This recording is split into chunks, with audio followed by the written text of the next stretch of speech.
ఎవరు? ఎవరది? ఎవరది?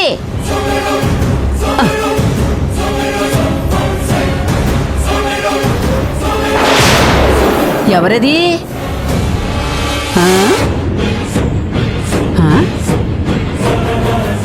ఈ పిల్లు గొడవ ఎక్కువైపోయింది. వీళ్ళేంటి ఇంకా రాలేదు?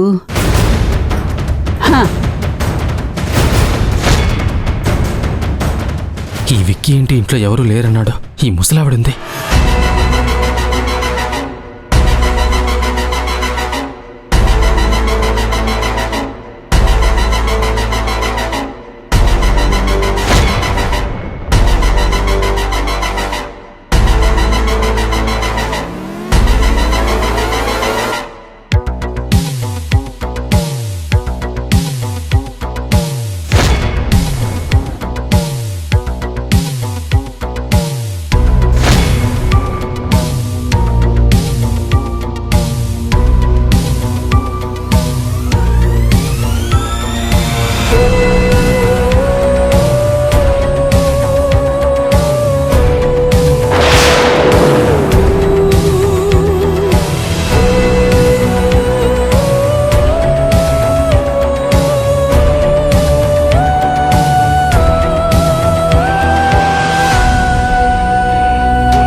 కృష్ణమ్మా వచ్చారా? వస్తున్నానమ్మా. పిన్ని వస్తున్నానే, ఆగవే. అబ్బా పిన్ని,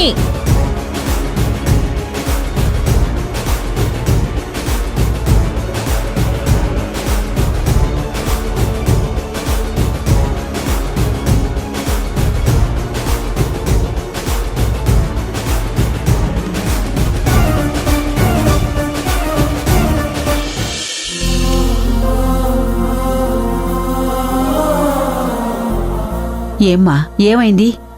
పొలానికి రాజారావు అడ్వాన్స్ ఇచ్చాడా? లేదు పిన్ని, వీళ్ళ నాన్న సంతకం పెట్టను అని అడ్డుపడ్డాడు. అయ్యో, అదేంటి? ఇప్పుడు దాని గురించి ఆలోచించి బాధపడేంత టైం లేదు పిన్ని. మరిప్పుడు ఏం చేద్దాం అనుకుంటున్నావు? ఇంట్లో ఉన్న బంగారాన్ని అమ్మేస్తాను.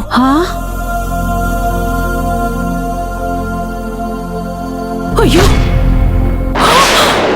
అయ్యో,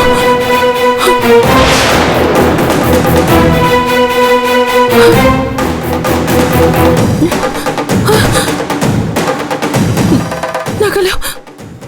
వరాహి వరాహి వరాహి,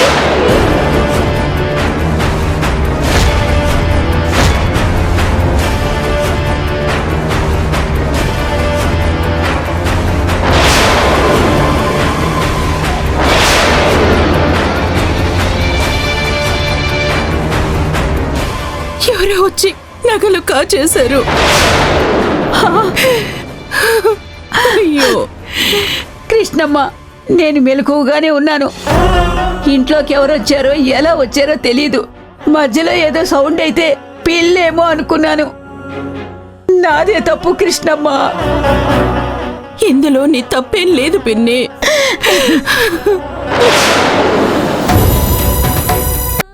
ఇంతకీ హాసిని ఎక్కడికి వెళ్ళింది వరాహి? ఎవరో ఫ్రెండ్ వాళ్ళ మావయ్య మంచి జాబ్ ఉందని చెప్పారంటమ్మా, అక్కడికి వెళ్ళింది.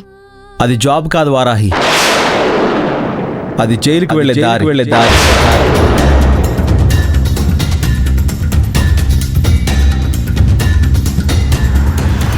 మీరిక్కడికి ఎందుకు వచ్చారు? మా చెల్లి గురించి ఎందుకు మాట్లాడుతున్నారు? నా పర్సనల్ మ్యాటర్స్ లో మిమ్మల్ని కల్పించుకోవద్దని నేను మిమ్మల్ని ఆల్రెడీ రిక్వెస్ట్ చేశాను కదా. అంటే నీకు మీ చెల్లి జైలుకి వెళ్ళినా పర్లేదన్నమాట. నీ మొండితనం గెలిస్తే చాలన్నమాట.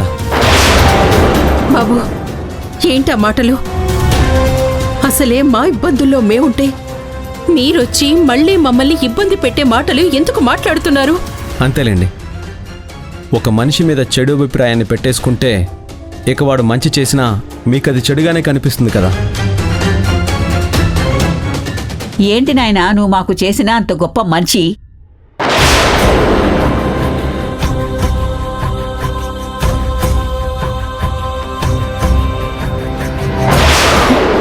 హాసిని,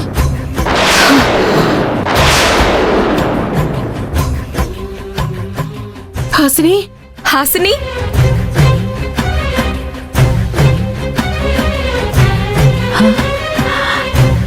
హాసిని, హాసిని, నువ్వేంటి ఏదో షూటింగ్కి వెళ్తున్నానని చెప్పి ఈయంతో వచ్చావు?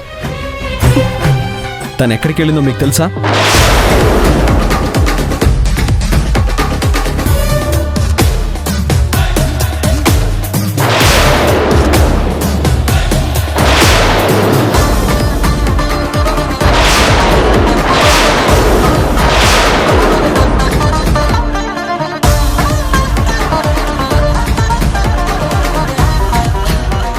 ఆ వీడియో అప్లోడ్ అయి ఉంటే చాలామంది ఇన్ఫ్లుయెన్సర్స్ మీద కేసులు బుక్ అయినట్టే ఇప్పుడు హాసిని కూడా కేసులో ఇరుక్కునేది తెలుసా?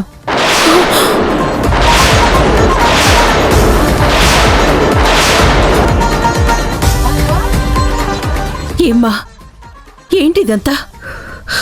ఏమోనమ్మా, శ్వేత వాళ్ళ మావయ్య నాకు గేమింగ్ యాప్ అని చెప్పారు. ఆయన మాటలు నమ్మి నేను వెళ్ళాను. ఇప్పటికిప్పుడు 50,000 ఇస్తానన్నారమ్మా. నెలకు 5 లక్షలు వచ్చే అవకాశం ఉందన్నారమ్మా. అందుకే ఏమీ ఆలోచించకుండా వెళ్ళాను. అక్క కోసం అప్పు చేస్తే అప్పుడు త్వరగా అప్పు తీర్చేయచ్చని వెళ్ళానమ్మా.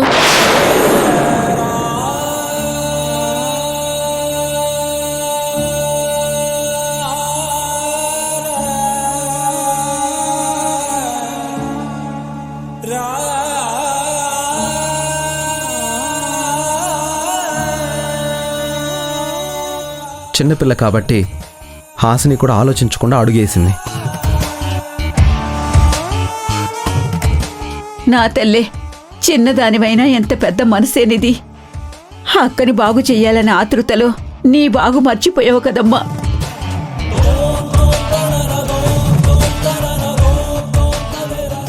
క్షమించండి బాబు, మీరు మాకు చాలా పెద్ద సాయం చేశారు. మేం మిమ్మల్ని అపార్థం చేసుకొని మాటలనేసాం. మీరు చేసిన పనికి మీకు చాలా చాలా థ్యాంక్స్ సార్. ఆ టైంకి మీరు మా హాసినిని చూడకపోయి ఉంటే ఖచ్చితంగా మేము చాలా బాధపడాల్సి వచ్చేది. అసలు ఇదంతా ఎందుకు జరిగిందో తెలుసా? నీ వల్ల.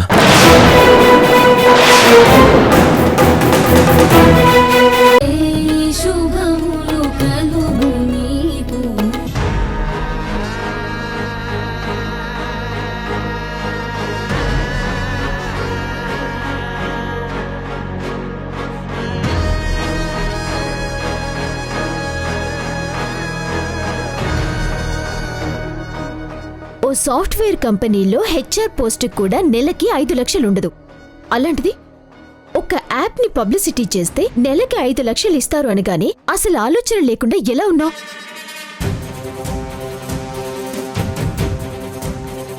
ఏయ్, నువ్వు దాన్నేమనుకో. అది అక్క కోసం ఆ వర్క్ ఒప్పుకుంది. మీ అందరికంటే చాలా గొప్పదది.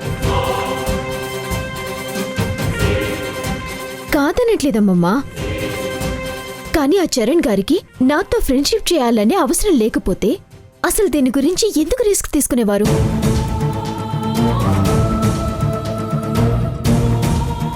అసలే చాలా కష్టంలో ఉన్నాం. ఇప్పుడు హాసినికి ఏదైనా అయ్యుంటే మన పరిస్థితి ఏంటి?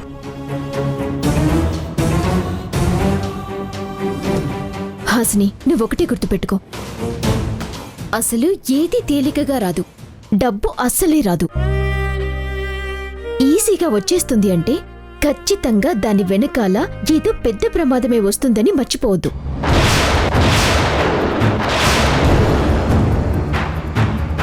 ఇంకెప్పుడు ఇలాంటి వాటిని నీ దగ్గరలో కూడా రానివ్వద్దు. అలాగే అక్క, ఇక నుంచి చాలా జాగ్రత్తగా ఉంటాను. సరేలే, ఇందాకటి నుంచి దానికి చెప్పిన జాగ్రత్తలు చాలు. ముందు కళ్యాణి గురించి ఆలోచించండి.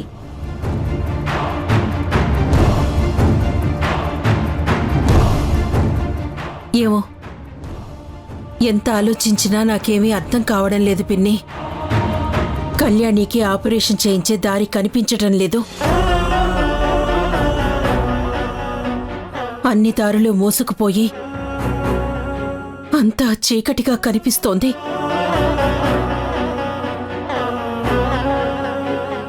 ఇలా అయితే దాని జీవితాశయం ఏమవుతుంది? మనకే ఎందుకు ఇలా జరుగుతుంది పిన్ని? ఇంతమందుండి అందరి చేతులు కట్టేసినట్టు అయిపోయింది.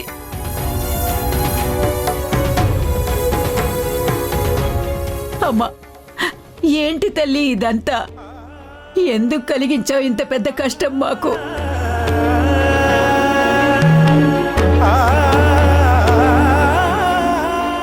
ఇది అమ్మవారిచ్చిన కష్టం కాదమ్మమ్మ, అరుంధతి గారు కల్పించిన కష్టమని హాసిని అంటోంది కదా.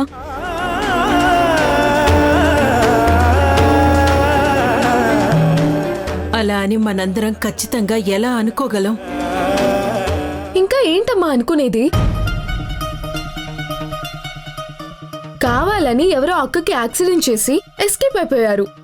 ఆపరేషన్ కోసం పొలం అమ్మాలంటే ఎప్పుడు రాని మీ ఆయన అడ్డం వచ్చాడు. అతని కొడుకు ఆ అరుంధతి షాప్ లో పనిచేస్తున్నాడు. అక్కడ అరుంధతితో పొలం అమ్ముడు కాకపోవడానికి లింక్ ఉంది.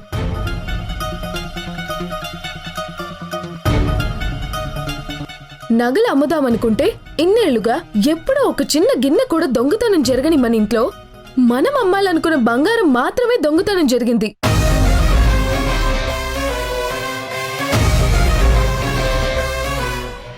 ఇంకొక రూపాయి డబ్బులు గాని, అంత కాస్ట్లీ పట్టు చీరలు గాని ఏవీ పోలేదు. ఎందుకు? ఆ దొంగలకి మన అవసరం తెలుసు కాబట్టి.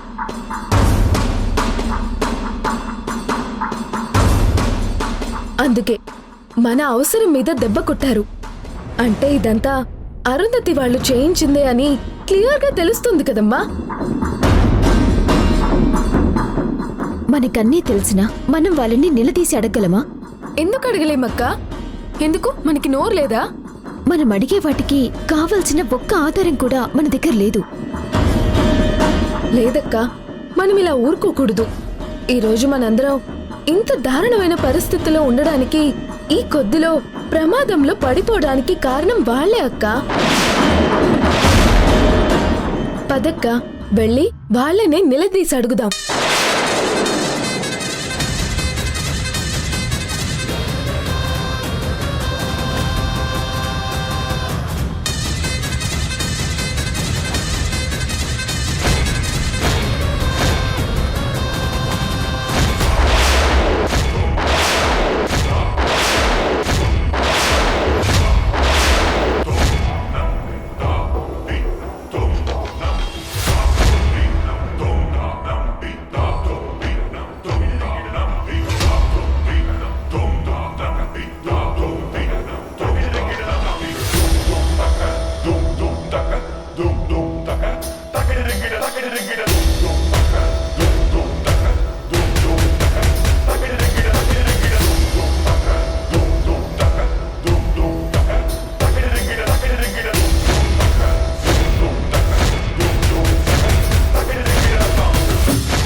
మా ఇంటికి ఎందుకు వచ్చారు?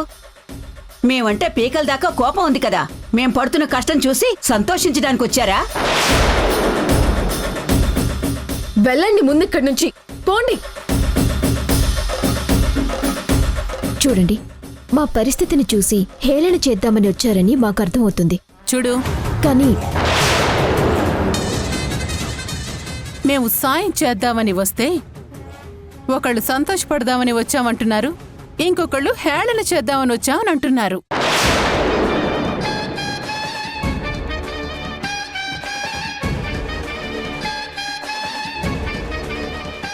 సాయం చేద్దామనా? అవును, మీ కళ్యాణికి యాక్సిడెంట్ అయ్యిందని, తనకి ఆపరేషన్ చేయించడానికి డబ్బు ఎక్కడా దొరకలేదని తెలిసింది. అందుకే ఆపదలో ఉన్న మిమ్మల్ని ఆదుకోవటానికి మా అమ్మ రెడీగా ఉందని చెప్పడానికి వచ్చాం.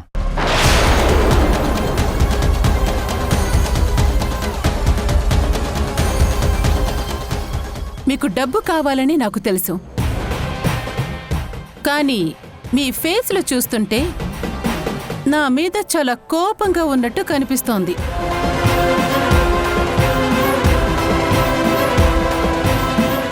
నాకు తెలిసి మీ అమ్మాయికి నేనే యాక్సిడెంట్ చేయించుంటానని ఇంకా ఏదేదో ఊహించుకొనుంటారు.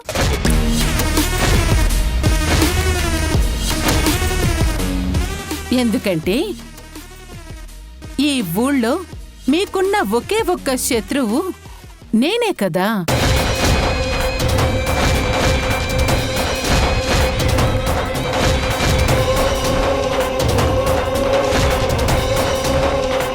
మాకు శత్రువులెవరూ లేరు అరుంధతి.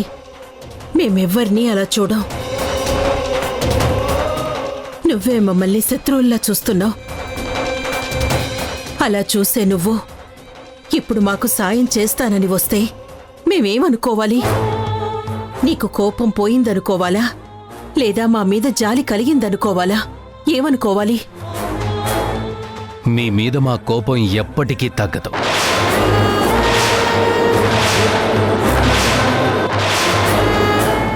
జాలి కలగదు. మరి అలాంటప్పుడు ఎందుకొచ్చారు? బిజినెస్ చేయటానికి.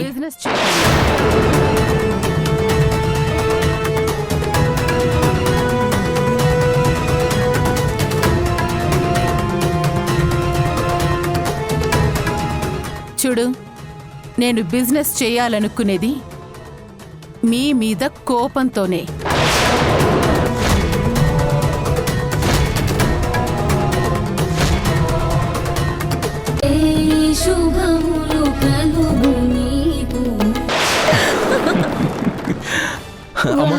సూపర్ అమ్మా, సూపర్ సూపర్ మా. నీ ప్లానింగ్ సూపర్ అమ్మా. అరుంధతి, నీ జీవితంలో శత్రువు అంటే ఎవరైనా ఉన్నారంటే అది కేవలం కృష్ణ తులసి మాత్రమే. ఈ ఆలోచనలతో 6 నెలల తర్వాత నీకు శత్రువులనే వాళ్ళే ఉండరు. అమ్మా, 6 నెలల తర్వాత జరగబోయే అమ్మవారి జాతరలో చీర నువ్వే సమర్పిస్తావు.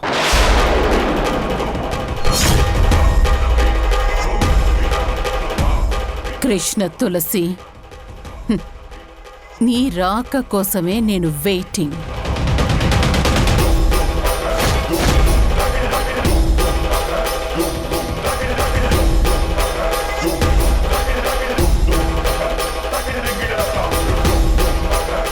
ఏంటి కృష్ణమ్మ, ఏం ఆలోచించావు? ఏం ఆలోచించాలమ్మమ్మా? అరుంధతి అంత క్లియర్గా తన కండిషన్ ఏంటో చెప్పాక ఇంకా ఏం ఆలోచించాలి? తన దగ్గర అప్పు తీసుకున్నాక 6 నెలల పాటు ఏం చెయ్యాలా అని ఆలోచించాలా? నెలకి ఎంత సంపాదిస్తే ఆవిడ అప్పు తీర్చగలుగుతామా అని ఆలోచించాలా? అమ్మా, నువ్వు అరుంధతి ఇచ్చిన ఆఫర్ గురించి ఏమీ ఆలోచించక్కర్లేదు. దాని గురించి మర్చిపోదాం.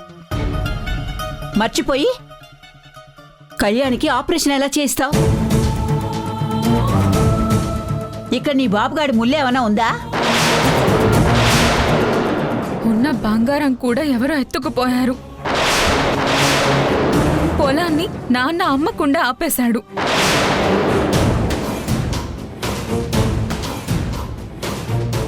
ఉన్న దారులన్నీ మూసుకుపోతే ఇంకా మనకి డబ్బెక్కడి నుంచి వస్తుంది? దానికి ఆపరేషన్ ఎలా జరుగుతుంది? అమ్మమ్మ, నీకు అర్థం కావట్లేదు. మనకి ఎటు వెళ్లే దారి లేదని తెలుసుకుందో, లేక ఇందాక హాసిని అన్నట్టు ఆవిడ ఇదంతా క్రియేట్ చేసిందో తెలియదు, కానీ మన సిచ్యువేషన్ని అరుంధతి క్యాష్ చేసుకుంటోంది. అవును, 6 నెలల పాటు చీరలు అమ్మడం మానేసి ఆవిడ దగ్గర అప్పు తీసుకుంటే మనమది ఎలా తీర్చగలం? మన మేజర్ ఇన్కమ్ సోర్స్ చీరల బిజినెస్ అని ఆమె తెలుసుకుంది. అందుకే మన చేత ఈ బిజినెస్ మార్పించేస్తే ఏం చేసినా ఆవిడ అప్పు తీర్చలేమని ఫిక్స్ అయ్యే ఆవిడ ఈ కండిషన్ పెట్టింది. అంతేకాదు, ఈ ఊర్లో మన బిజినెస్ లేకపోతే ఆవిడ బిజినెస్ కి ఎదురుండదు కదా. హాసిని కూడా వాళ్ళ బిజినెస్ ని చెడగొట్టింది కదా, అందుకే ఇప్పుడు మన బిజినెస్ ని దెబ్బ కొడుతుంది అనుకుంటా. అంతేకాదు, 6 నెలలు బిజినెస్ చేయకపోతే ఊళ్ళో జనం మనం దివాలా తీసేసాం అనుకుంటారు. దాంతో అమ్మవారికి మనం సమర్పించే చీర కూడా ఇవ్వలేని పరిస్థితి ఉందని క్రియేట్ చేసి ఆ సంప్రదాయాన్ని లాగేసుకోవాలని చూస్తుందేమో అరుంధతి. అరుంధతి అనుకుంటుంది ఇది చేస్తుంది అని గాలి మాటలు అనుకుంటూ కూర్చుంటే అక్కడ దాని ఆశలు గాలి మేడలైపోతాయే. అమ్మా, భారతంలో పాండవులకి 12 ఏళ్ల వనవాసం, 1 సంవత్సరం అజ్ఞాతవాసం శిక్షగా వేసింది వాళ్ళ రాజ్యానికి పర్మనెంట్ గా దూరం చేయటానికి అని చిన్నప్పుడే నువ్వు చెప్పావు. మీరు అరుంధతి ఏం చేస్తుందానని ఊహించి భయపడుతున్నారు. కాని నేను మనం ఏం చెయ్యకూడదని రాసుకున్నామో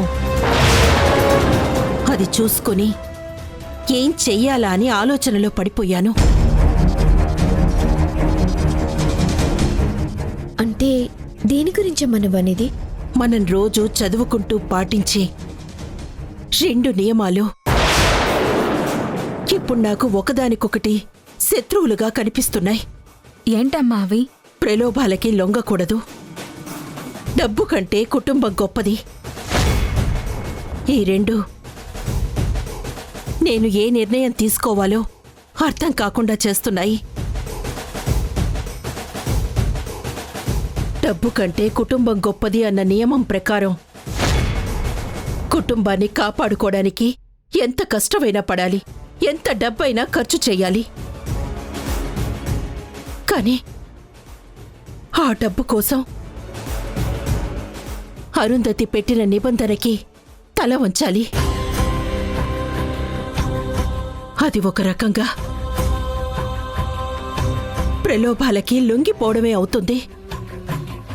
నువ్వు అప్పు తీసుకుంటున్నావు, లంచం కాదు కృష్ణమ్మ. అప్పు తీసుకోవడం అవసరమే అవుతుంది, ప్రలోభం అవదు. అప్పు తీసుకుంటే అప్పుకి వడ్డీ వేసి కట్టడమో ఆస్తిని తాకట్టు పెట్టడమో చేస్తారు. కానీ నాకది చేస్తే నీకిది చేస్తాను అనటం లంచం ఇవ్వటమే అవుతుంది. నీకు డబ్బు ఇవ్వాలంటే నీ జీవితాన్ని నాకు ఇవ్వాలి అని అడగటం లంచం అడగడమే అవుతుంది. అంటే అది ప్రలోభమే అవుతుంది కదా పిన్ని.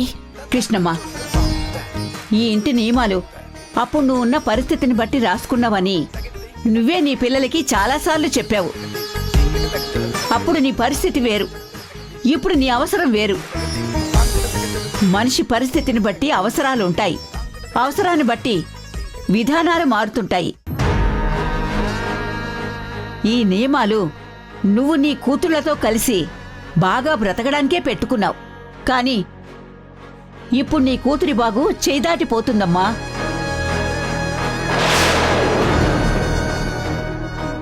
దాని బ్రతుకు బావుండాలంటే నువ్వు ఖచ్చితంగా అరుంధతి దగ్గరికి వెళ్ళి అప్పు తీసుకోవాలి. వేరే దారి లేదు.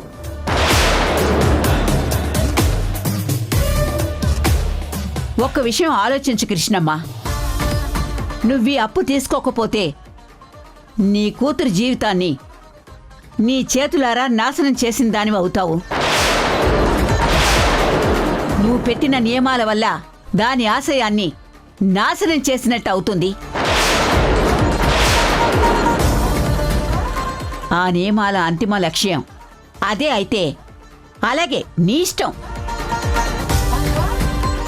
కళ్యాణికి శాశ్వతంగా వైకల్యం ఉండేలా చెయ్యి. నువ్వు తప్పు చేయడం లేదు కృష్ణమ్మ. కూతుర్ని కాపాడుకోవడం తప్పు కాదు. అది తప్పు పట్టేవాళ్ళు అసలు మనుషులే కాదు. నా మాట విని అరుంధతి దగ్గర అప్పు తీసుకో.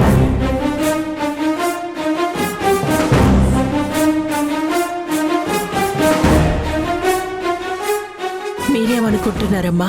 అమ్మా, ఇప్పటి వరకు మాకు ఇది తప్పు ఇది కరెక్ట్ ఇలా ఉండాలి అలా బతకాలి అని చెయ్యి పట్టి నడిపించిన నీకంటే నాకు ఎక్కువేమీ తెలీదమ్మా. ఏది మంచో ఏది చెడో నువ్వే ఆలోచించి నిర్ణయించు. మేమంతా ఫాలో అవుతాం. అవునమ్మా, వారాహి అక్క చెప్పిన దాని ప్రకారం నువ్వేం చెప్తే దానికి మాకు ఓకే. అవునమ్మా, మేమంతా నీ మాటే వింటాం.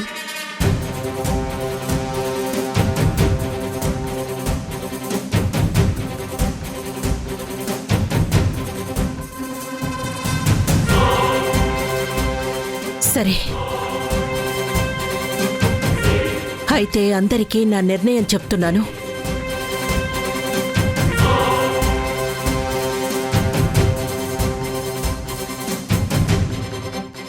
మనం అరుంధతి దగ్గర అప్పు తీసుకుంటున్నాము.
వచ్చారా? వస్తారని నాకు తెలుసు. ఎందుకంటే మీకు వేరే దారి లేదు కదా. ఈరోజు నేను అండర్లైన్ చేసుకోవాల్సిన రోజు. విక్కీ,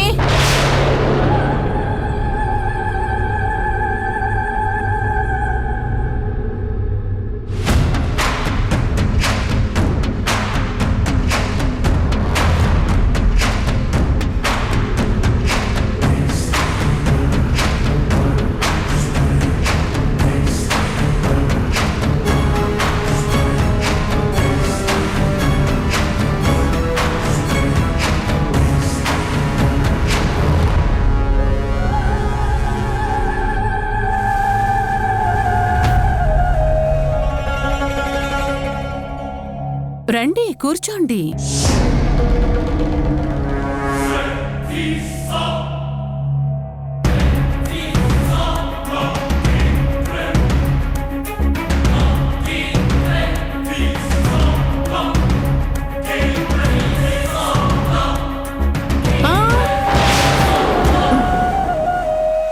మా ఇంట్లో ఆ సోఫాలున్నది అయిన వాళ్ల కోసం, అతిథుల కోసం, అంతేకాని అప్పు తీసుకునే వాళ్ళ కోసం కాదు.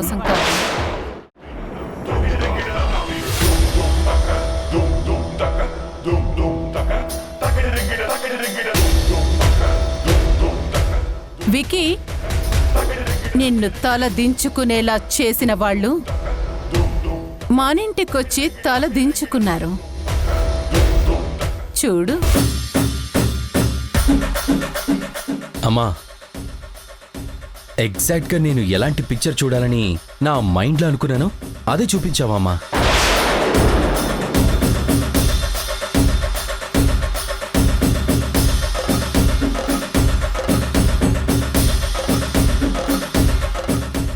ఏవండి, మాకు డబ్బిస్తే మేము వెళ్తాం. డబ్బిస్తే ఏంటి? మీరేమన్నా మాకు పని చేసి పెట్టారా?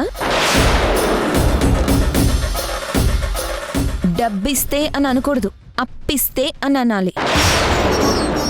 అదే, అప్పిస్తా అన్న డబ్బులిస్తే మేము వెళ్తాం. అక్కడ అవతల మా చెల్లికి ఆపరేషన్ ఉంది. దానికంటే ముందు మీరిక్కడ చేయాల్సిన పని ఒకటుంది. ఏంటి, నీ కూతురే మాట్లాడుతుంది, నువ్వు మాట్లాడవా? అరుంధతి, నువ్వు చెప్పిన మాటకే నేను ఒప్పుకుంటున్నాను. 6 నెలల పాటు చీరల వ్యాపారం చెయ్యను, పూర్తిగా మానేస్తాను. నాకు డబ్బు ఇప్పించు, నేనెళ్ళాలి. నోటి మాటకి లక్షలివ్వటానికి మీరేమైనా మాటకి విలువ ఇచ్చే మనుషులా? మాటలతోనే మనుషుల్ని మనసుల్ని చంపేవాళ్ళు.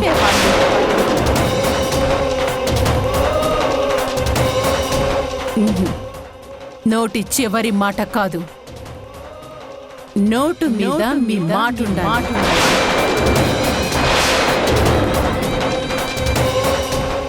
అగ్రిమెంట్ మీద మీ సంతకాలుండాలి. అగ్రిమెంటా? వికీ, అగ్రిమెంట్ తీసుకురా.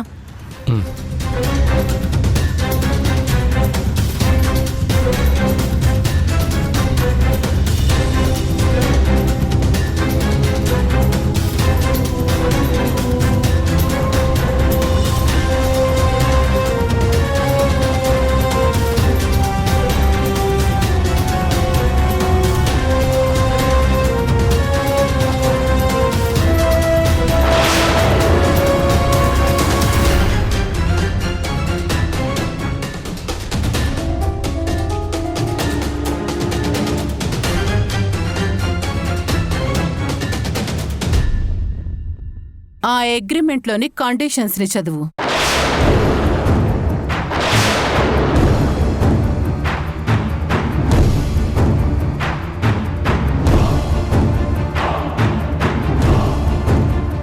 కృష్ణమ్మకి నేను 25 లక్షలు అప్పుగా ఇస్తున్నాను. కృష్ణమ్మ ఈ డబ్బుల్ని ధర్మ వడ్డీతో కలిపి 6 నెలల్లో తిరిగిచ్చేయాలి.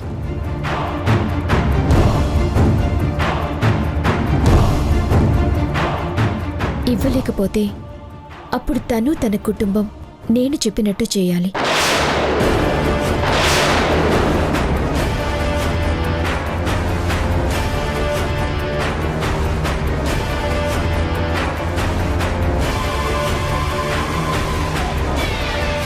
నా దగ్గర ఈ డబ్బు తీసుకున్నందుకు గాను కృష్ణమ్మ గాని తన పిన్ని గాని కూతుళ్ళు గాని బట్టల వ్యాపారం చేయకూడదు. ఈ 6 నెలలు పూర్తిగా వ్యాపారం మానేయాలి.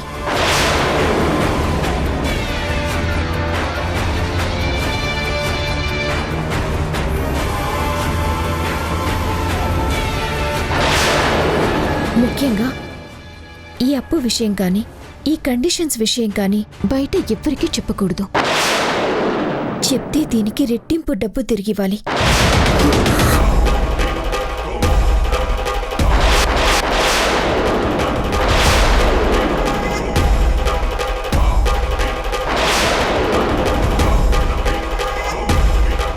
అమ్మా, ఏంటమ్మా ఇది? ఎవరికి చెప్పొద్దంటే ఏంటర్థం? అయినా మేం అప్పున్నామని చెప్పుకుంటే మాకు అవమానం కానీ మీకేంటండి బాధ? నేను కండిషన్స్ని చదివి సంతకం చేయమన్నాను, క్వశ్చన్స్ వేయమనలేదు. అదేంటండి, అగ్రిమెంట్ అంటే 2 పక్కలా ఒప్పుకోవాలి కదా. హలో, ఇది మన మధ్య మ్యూచువల్ అండర్స్టాండింగ్ అగ్రిమెంట్ కాదు. మేం పెట్టే కండిషన్స్ దాటమని మీరు మాకు రాసిచ్చే అగ్రిమెంట్.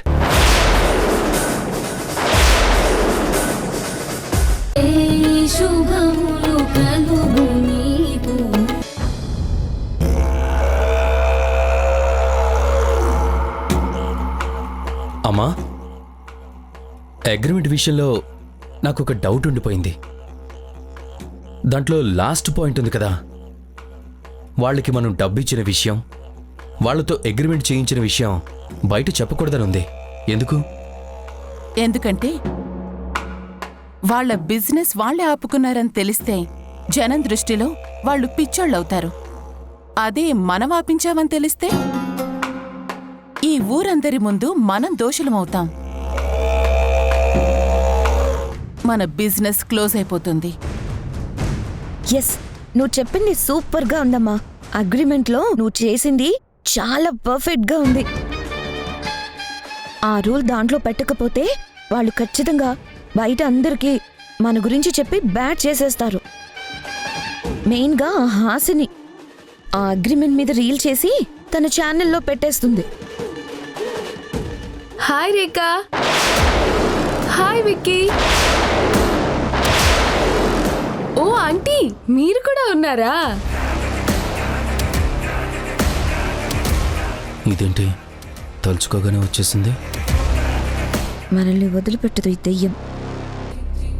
మాతో బిజినెస్ క్లోజ్ చేస్తున్నారు కదా, మీ బిజినెస్ పెంచుకోవడానికి మొత్తం అందరూ షాప్లోనే తగలడుంటారనుకున్నాను.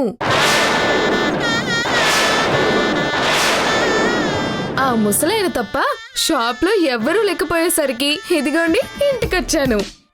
ఎందుకొచ్చావ్? ఎందుకంటావేంటి?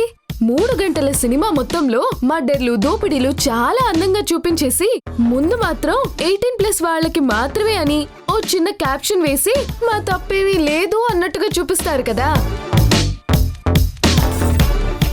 అలా ఇంత పెద్ద ఇల్లుండి కూడా చిన్న హార్ట్ పెట్టుకొని మాకు చాలా పెద్ద అమౌంట్ ఇచ్చి చిన్న అగ్రిమెంట్ ఒకటి చేయించుకున్నారు కదా. మాకు చాలా మేలు చేశారని చూపిస్తూ చాలా గట్టిగా పోటు పొడిచారు కదా. మీరిచ్చిన ఆ పెద్ద అమౌంట్తో మా అక్కకి ఓ చిన్న ఆపరేషన్ చేయించినందుకు మా చిన్న చిన్న గుండెల్లో పెద్ద ఆనందం వేసింది. దాంతో ఇంత పెద్ద పెద్ద వాళ్ళని నోరు తీపి చేసి థ్యాంక్స్ చెప్దామని ఇదిగో ఈ చిన్న చిన్న స్వీట్స్ తీసుకొచ్చాను. ఏంటి ఇందాకటి నుంచి పెద్ద చిన్న అని ఏదేదో వాగుతున్నావు? అయ్యో, నేనేం వాగట్లేదు. మాలాంటి చిన్నింటి వాళ్ళు మీలాంటి పెద్దింటి వాళ్ళ కాళ్ళ దగ్గరికి రావాలన్నావంట కదా. ఇంకెప్పుడు మాలాంటి వాళ్ళతో పోటీ పడద్దు. ఎప్పటికైనా మీలాంటి వాళ్ళు మా కాళ్ళ దగ్గరికే రావాలని గుర్తు పెట్టుకోండి. అందుకే ఈ చిన్న స్వీట్స్ మీరిచ్చిన ఆ పెద్ద అమౌంట్ లో నుంచి తీసుకొచ్చాను. ఇదిగోండి, మీరు చేసిన సహాయానికి తినండి, నోరు తీపి చేసుకోండి.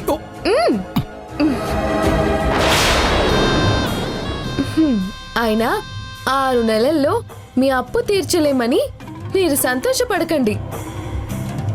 మీరింత పెద్ద సాయం చేయడానికి కారణం మా అక్కకి జరిగిన యాక్సిడెంటే కదా. ఈ 6 నెలల్లోపు ఆ యాక్సిడెంట్ చేసిన వాణ్ణి ఖచ్చితంగా నేనే పట్టుకుంటాను. వాడి కారు అమ్మించేసి మీ బాకీ తీర్చేస్తాము.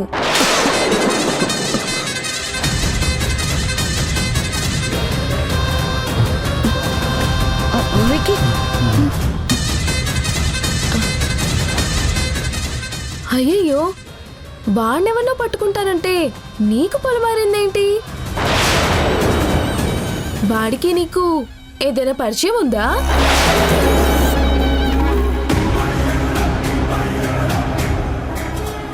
ఓ లేదా?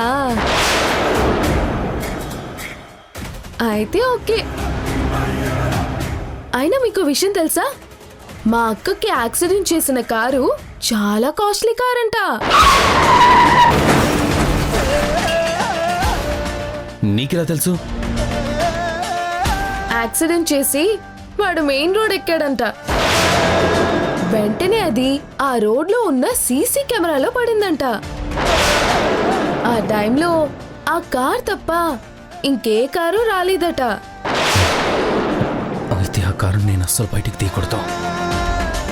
దాన్ని డ్రైవ్ చేసిన వాడెవడో అన్ని డీటెయిల్స్ మన ఊర్లో ఉన్న సీసీ కెమెరాస్ అన్నీ వెతికించి మరీ పట్టుకుంటాను. వాడి తోలు తీయించి ఊరందరి ముందు నిలబెడతాను.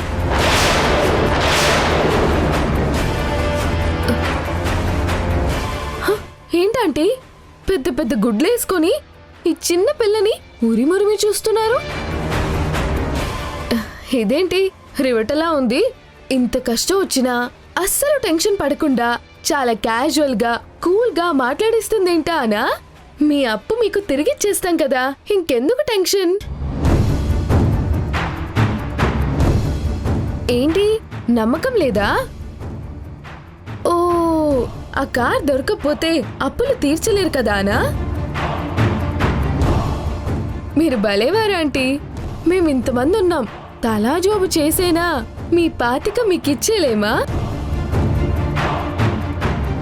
మీరు అనవసరంగా వీళ్ళు చచ్చినా సంపాదించలేరు, వీళ్ళని ఎక్కి తొక్కేద్దాం, తొక్కి నార తీసేద్దామని అలాంటి ఆశలేం పెట్టుకోవద్దు.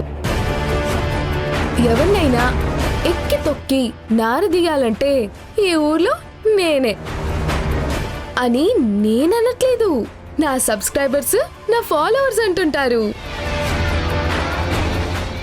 ఓకే ఆంటీ, ఓకే రేఖ, ఓకే విక్కీ, బాయ్. ఏయ్, ఏమండి కృష్ణమ్మ గారు? రండి రండి సరోజిని గారు.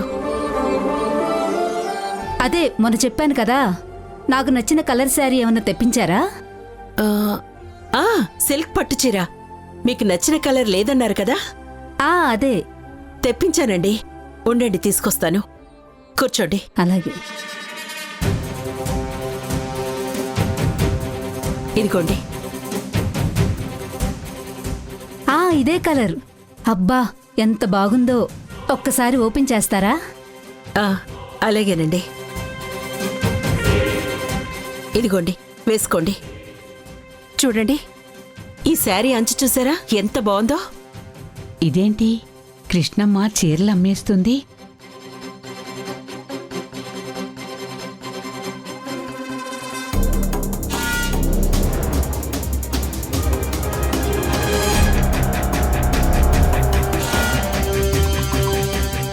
అమౌంట్ ఎంతండి?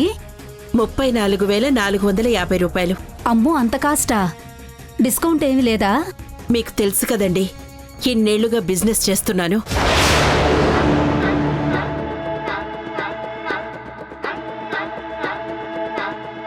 ఇదేంటి, నేను అలవాటుగా చీర అమ్మేస్తున్నాను, ఇప్పుడు నేను బిజినెస్ చేయకూడదు కదా? ఆ 6 నెలల పాటు మీ చీరల వ్యాపారం పూర్తిగా ఆపేయాలి.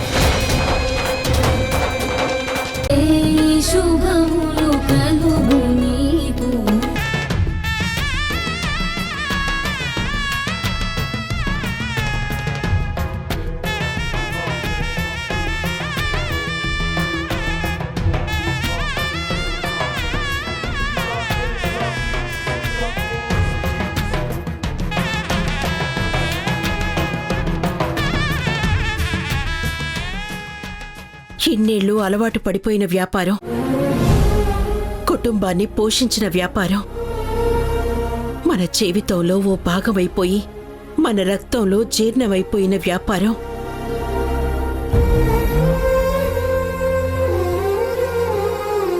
అందుకే చీర అమ్మేయబోయి ఒక్కసారిగా అమ్మకూడదని గుర్తొచ్చి ఆగిపోయా. ఏమండి కొంచెం డిస్కౌంట్ ఇవ్వండి. లేదండి,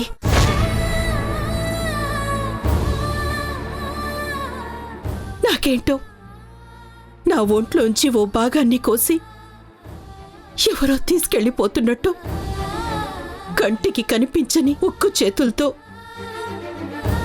నా గుండెని పట్టి గట్టిగా పిండేస్తున్నట్టు. ఏంటో అరుంధతి పెట్టిన నిబంధనని దాటి చీర అమ్మేస్తున్నానేమోనని నేను చాలా కంగారు పడిపోయాను.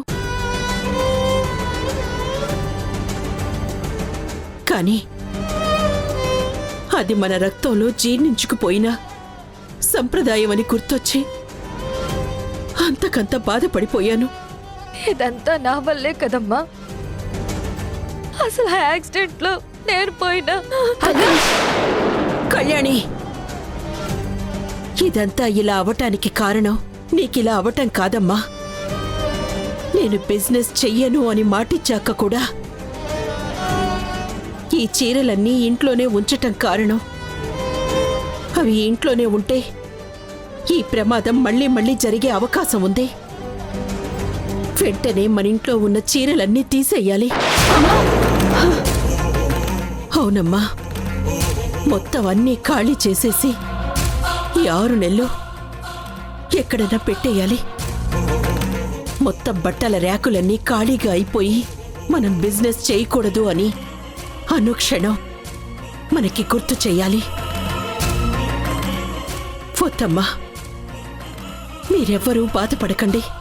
మనం పెట్టుకున్న నియమాల్లో డబ్బు కంటే కుటుంబం గొప్పది అన్న నియమాన్ని ఇంత బలంగా ఆచరించగలిగినందుకు గర్వపడండి. నిజంగా సంతోషం అంటే కష్టాలు రాకుండా ఉండడంలో కాదు, కష్టాన్ని దాటడంలోనే ఉందని మనకి మనమే మళ్ళీ నిరూపించుకుందాం తల్లులు. అవునమ్మా, మనమిలా జరిగినందుకు బాధపడుతూ కూర్చుంటే పరిస్థితి ఏమీ మారిపోదు, పైగా ఇంకా దిగజారిపోతుంది. వెంటనే మనం చేయాల్సిన దాని గురించి ఆలోచించాలి.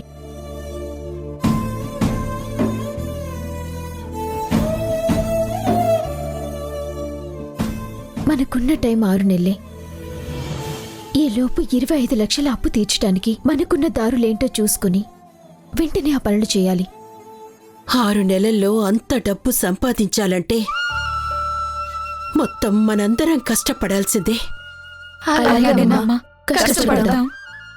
పిన్ని, కళ్యాణి, మీరిద్దరూ బయటికెళ్ళి పని చేయటం కష్టం.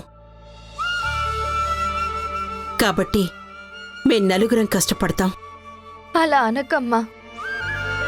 నేను ప్రస్తుతానికి పోలీస్ జాబ్కి పనికి రాకపోవచ్చు, కానీ ఈ వీల్ చైర్లోనే కూర్చుని మన చుట్టుపక్కల పిల్లలకి ట్యూషన్స్ అయినా చెప్పొచ్చు కదా. ఆహా, నా తల్లే నా తల్లే, ఇంత కష్టంలో కూడా ఎంత మంచి ఆలోచన చేశావే.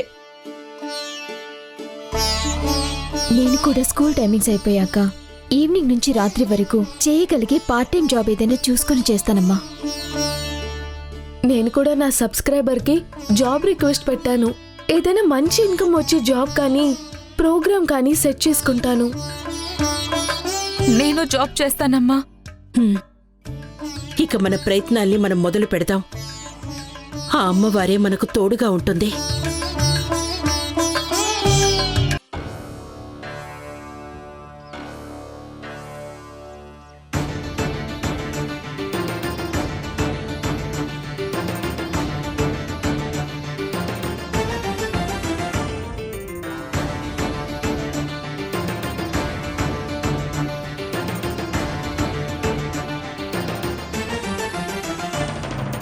పట్టుదలతో చేస్తే సమరం తప్పకుండా నీదే.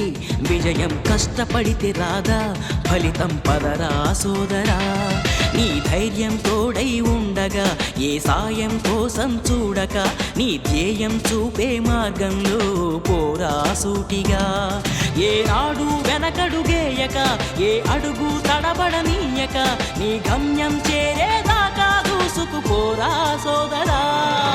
పట్టుదలతో చేస్తే సమరం తప్పకుండా నీదే. విజయం కష్టపడితే రాదా, ఫలితం పదరా సోదరా.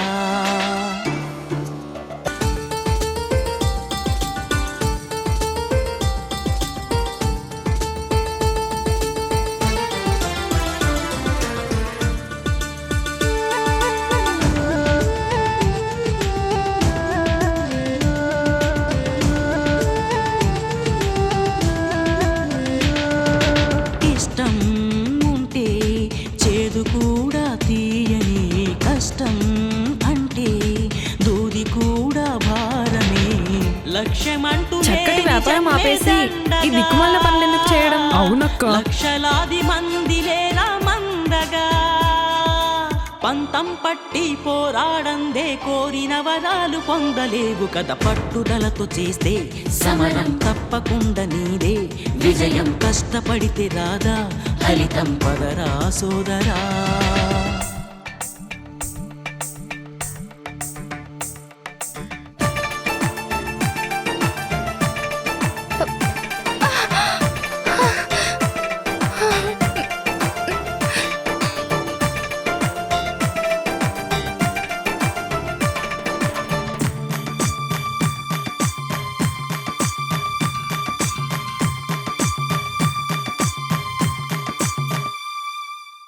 చేస్తూ ఉంటే ఏ పనైనా సాధ్యమే చూస్తూ ఉంటే రోజులన్నీ శూన్యమే ఒక్క అడుగు వేసి చూస్తే చాలురా ఎక్కలేని కొండనేది లేదురా నవ్వేవాళ్ళు నివ్వెరపోగా దిక్కులు జయించి సాగిపోర మరి పట్టుదలతో చేస్తే సమరం తప్పకుండా నీదే విజయం కష్టపడితే రాదా ఫలితం పదరా సోదరా నీ ధైర్యం తోడై ఉండగా ఏ సాయం కోసం